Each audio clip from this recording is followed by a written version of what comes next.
part two. Yes, Blast of the Past 1 and 2 is its own self-continuity based, self-contained story, which, in my opinion, honestly could have served as the season two premiere. It could have served as it for two parts. It could have served as a season premiere, but I guess maybe because things weren't ready yet, or it wasn't, fully finalized or fully produced or whatever, they had to wait on it.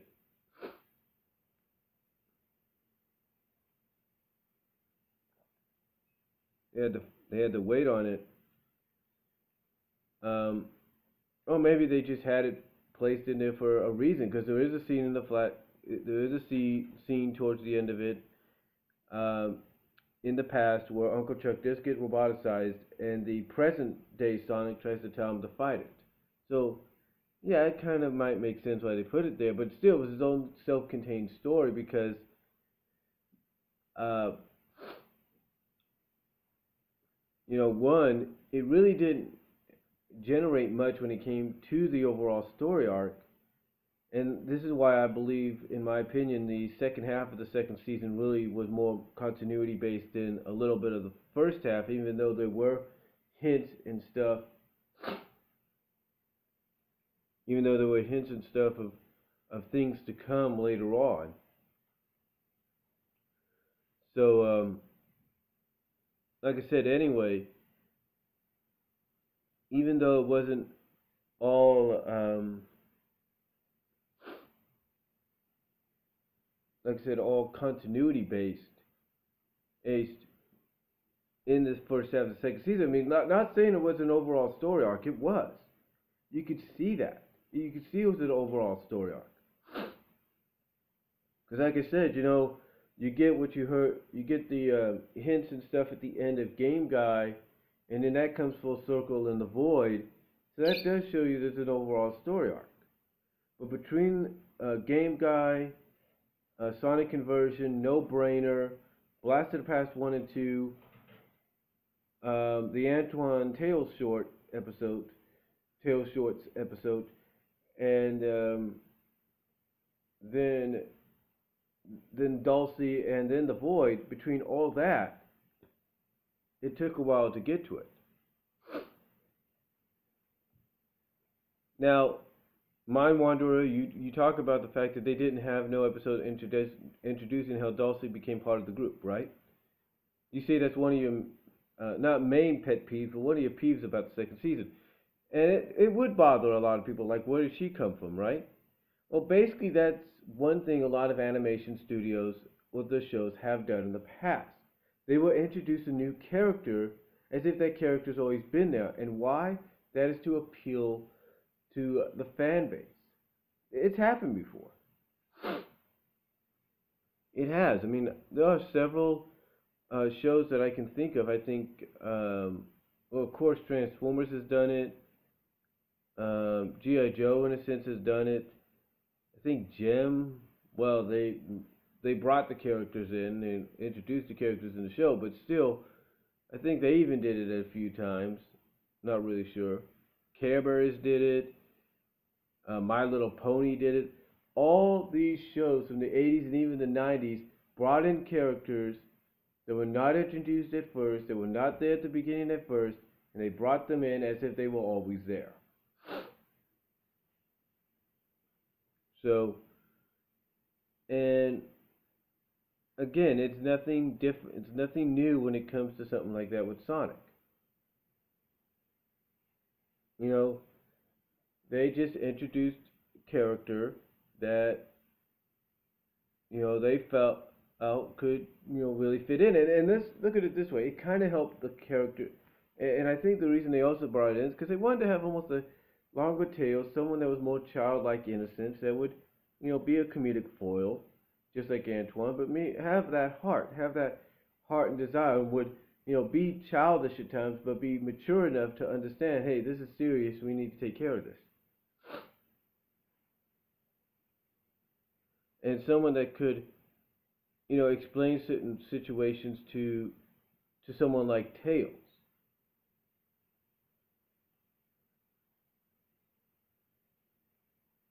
So that's that's why she was brought in. And again, like I said, it's nothing. It's nothing. There's nothing wrong with that whatsoever. There's nothing really wrong with that. When you introduce a character like Dulcie, and you think, well, where did she come from? Sometimes things just happen.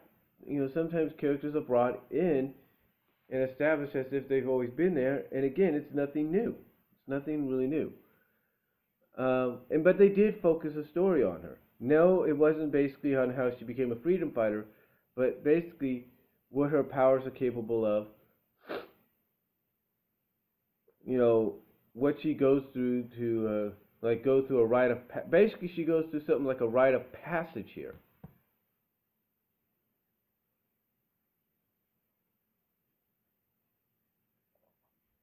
Basically, it's a rite of passage. Basically, they got to go by the survival instincts to get to the nesting ground to prove that they are ready to be on their own, to do their own thing. And there is an overall story arc or plot with her because she's always hitting these bad landings until finally we get to the Dulcie episode and she finally is able to hit good landings, even if she has to use knee pads to do it. So overall, I think the Dulcie character was good. Don't get me wrong about that. Heck, I did a freaking fan vid on her and Cream. What does that tell you? But overall, I can understand you kind of have a little bit of a peeve with that. But the thing is with SatAM, despite some of the flaws and all that, was definitely a good show, Mind Wanderer. You are right. It's one of those shows that went in areas no one else would.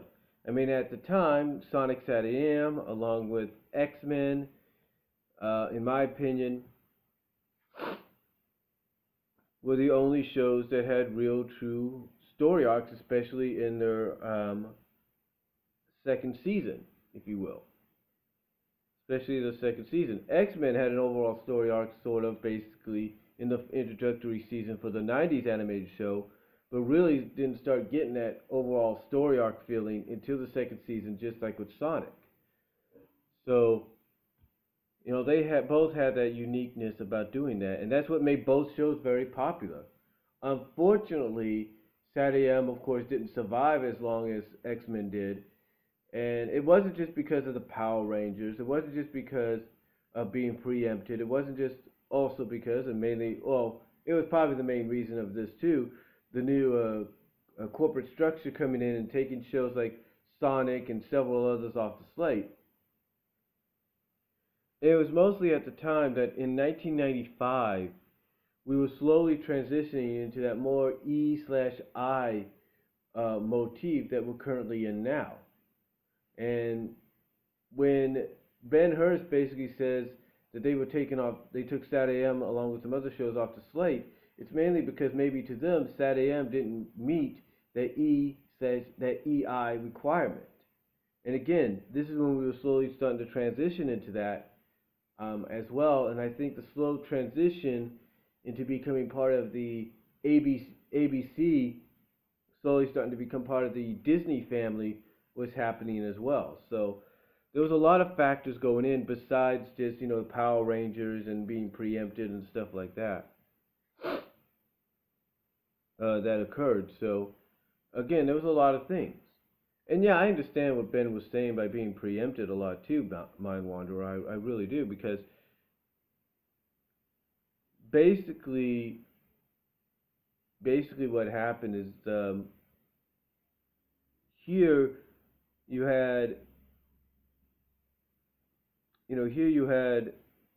a show that came on around 7:30,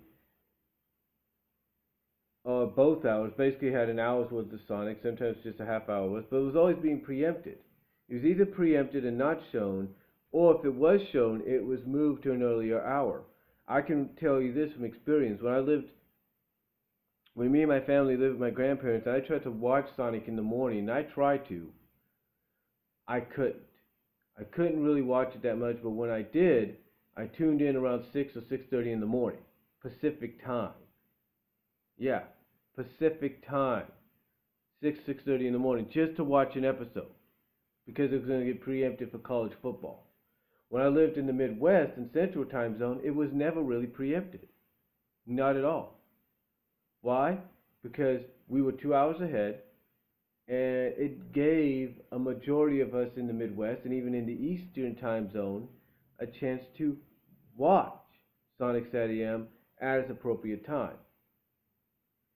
So to me, it was never really preempted unless something big happened, like let's say the presidential swearing or something like that. There was no real preemptions at the time. So overall, though, I think in a sense it wasn't just all that. I think when one looks at it, it was also that transitional period into the E/I portion of television that we're still in now, as well as that slow transition and buyout to Disney and ABC becoming part of the Disney family. So, with all those said, though, Ben is right. All it takes is one phone call. I mean, obviously, we're getting a Sonic the Hedgehog movie, live action CGI movie. We just don't know what it's going to be about. We don't know if it's going to be based more on the games, if it's going to be a hybrid of the games and the comics. We don't know if it's just going to be straight out origin. We don't know.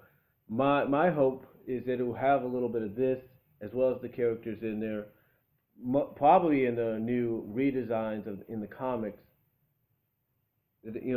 Mostly in the new redesigns that you see in the comics, in the movie, because I think if you have those characters in there along with Sonic to kind of counteract what's going to happen with the human characters, it's really going to help it out. But you just got to wait and see what gets announced this year, because I know they're going to say something at E3, if not at San Diego, to kind of let us know what we're in store for. And Mind Wanderer is right about another thing. You still get a SatAM-like adventure and story in the comics. What's ironic about that is, as soon as SatAM went off the air, the comics started to take on that more serious, dramatic, adventurous tone that SatAM was known for. Ken Penders, at the time, along with a few other writers, started to take examples from SatAM and say, you know what? It was a good show. It's not on the air anymore.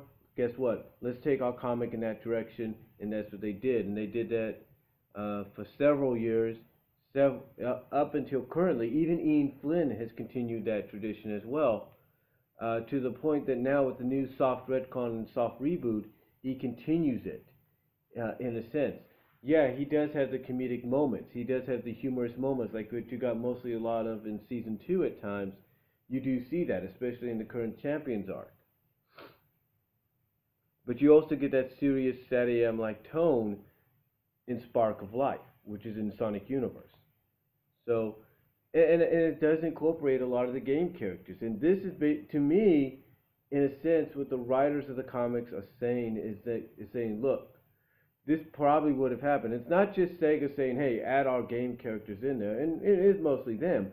But it's also, in a sense, Archie Comics and the writers of the book saying, hey, this is probably what was going to happen had the show continued on television.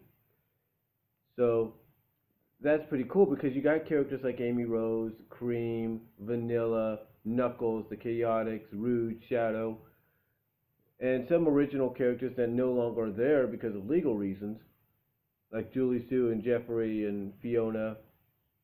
Fiona I'm not too sure of just yet, though. And then, of course, you have the evolution of a lot of characters and a lot of character development. Like with Antoine and Bunny, you have Antoine becoming a badass soldier at times, at most times now. Still a little bit of a coward here and there to kind of pay homage or stay true to his original concept, but mostly more brave and badass. You have Bunny, who's now his wife, his love interest, and now his wife. You have Nicole, who went from being a handheld to being a full holographic, almost organic Lynx, if you will. So you have a lot of development there. You have a lot of stuff going on, and you could definitely feel that SatAM presence there. You know, some might deny that, but you could feel it in a sense still, especially like I say with stories like Spark of Life. So overall, though, Mind Wanderer, I know I sound like I'm repeating myself, but you are right. SatAM was definitely a good show that was ahead of its time in several areas, just like X Men, the 1990s X Men show was, and several others were. So that's really all I have to say in response to your review that you did. And I know this was in two parts, and I truly apologize for that. But let me know what you think down below. Comment if you like, guys. And I am out. I'm going to go get ready for work. Probably get some breakfast before I go. And that's all I have to say.